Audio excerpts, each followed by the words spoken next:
You're listening to Skeptoid. I'm Brian Dunning from Skeptoid.com. Sarah Palin is not stupid. Today we're going to delve into the minds of those who actively promote misinformation, political oppression, terror, conspiracies, and anything else that detracts from the public good. What drives them to do so? Are they right in their own minds? Or do they know that what they do is wrong? More importantly, what should we know and understand about these people? I'm going to go out on a limb and start with a concept that may seem shockingly politically incorrect to some. I'm going to disagree with the popular perception that Sarah Palin is nuts. Let me tell you something about Sarah Palin, but first with the understanding that I don't know any more about her than you do. I've never met her either, and I didn't vote for her. Stupid people don't tend to attract contributors, managers, supporters, and electorates. If she'd exhibited stupidity on the Wasilla City Council, they probably wouldn't have elected her mayor. If she'd exhibited stupidity as mayor, they probably wouldn't have elected her for a second term. Her appointment to the Oil and Gas Committee by the governor was probably not because she'd behaved stupidly.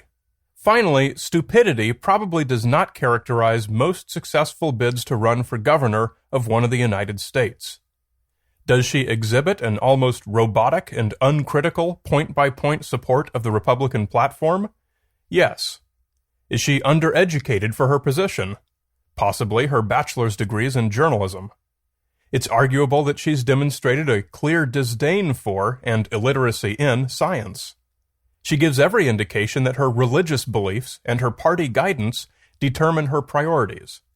But welcome to reality. That's the way a lot of people work, including a lot of people on the other side of the political aisle.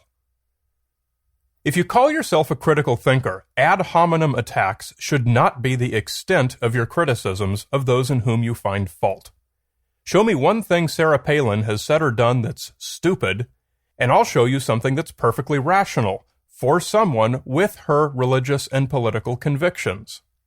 It may be that you simply disagree with her convictions, and you probably have very good reasons for doing so. But if that's the case, don't just say Sarah Palin is stupid. That's kindergarten talk, and it makes you look bad, not her. Understand why she takes the position she does, then reveal the faults in that position. My point today has nothing to do with Sarah Palin, or with anyone else. It has to do with a lack of critical thinking among many people who consider themselves skeptics. A lot of prominent people are dismissive of science, celebrities, politicians. Many of us tend to dismiss them right back as irrational or nuts. But this demonstrates exactly the same kind of shortcutted thinking that we're accusing them of.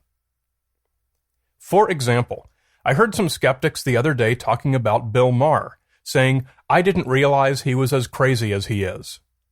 Bill Maher is an outspoken critic of science-based medicine.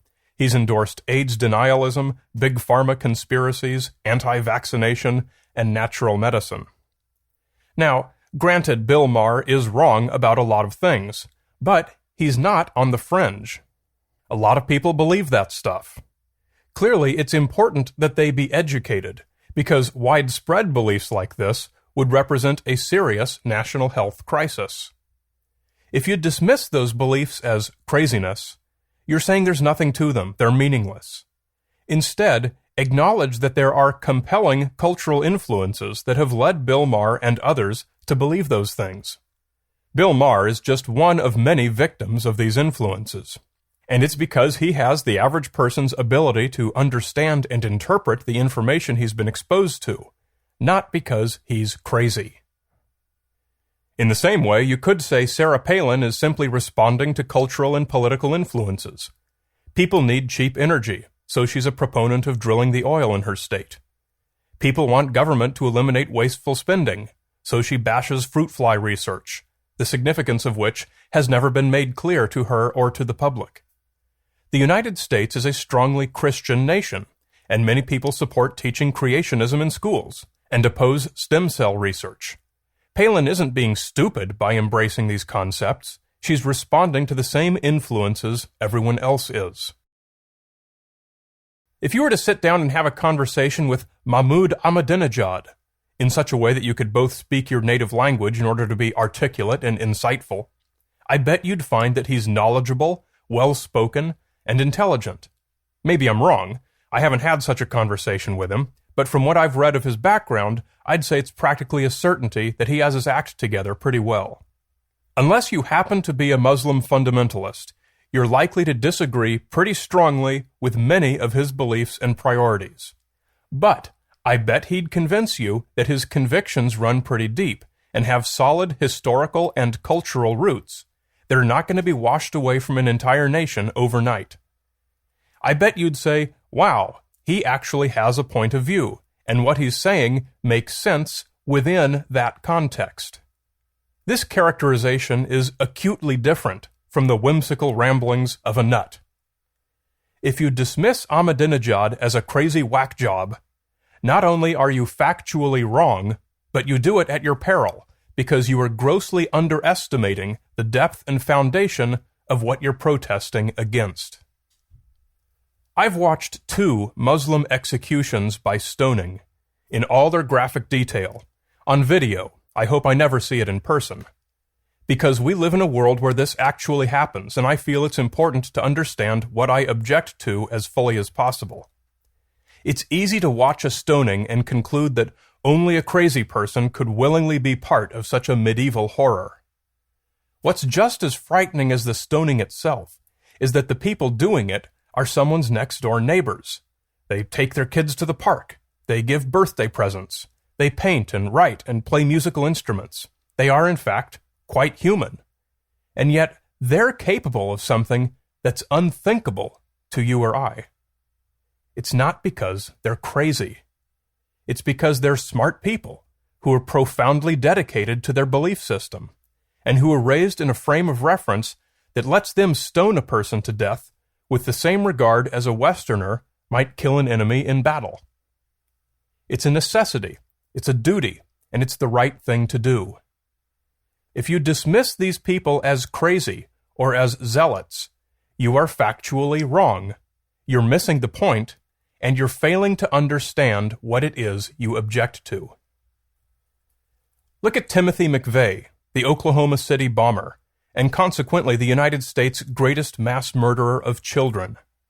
To best prepare ourselves to prevent this kind of thing happening again, we have to be sure that we accurately understand the motivations behind it.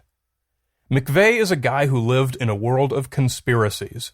The people he surrounded himself with all believed the same thing, that the government was out to get them. When you live and breathe that 24 hours a day, when it's your entire sphere of influence, it's not delusional. It was a vicious circle. The more input he received, the more he sought out such information. Well-understood perceptual phenomena like confirmation bias made it normal and healthy for McVeigh's brain to reject information that did not indicate the government was out to get him. Eventually, he got to a point where the best move, in the context of what he believed was going on, was to strike back as violently as possible. We are better prepared to deal with Timothy McVeigh's if we don't allow ourselves the intellectually lazy shortcut of, oh, he was just some nut. The same goes for Sarah Palin, Ben Stein, Ken Ham, Bill Maher, Jenny McCarthy and Jim Carrey, and Prince Charles, all people who actively promote bad science or misinformation, and who believe they're doing the right thing. That's an important point that's too often overlooked. With few exceptions, most honest promoters of bad information have good intentions. They're not crazy, raving lunatics out to get us. If you want to have an informed, rational conversation with one of these folks, and you want them to be receptive to your statements, approach them as you would any public figure who works hard in the public good. At a fundamental level, they're on our same team. They want what's best for people.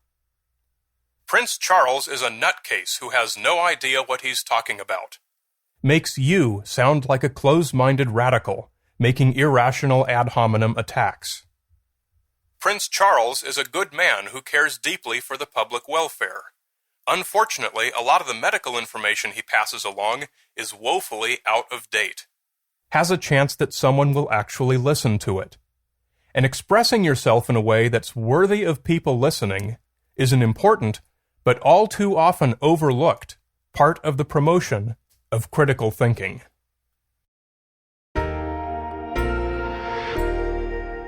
You're listening to Skeptoid. I'm Brian Dunning from Skeptoid.com.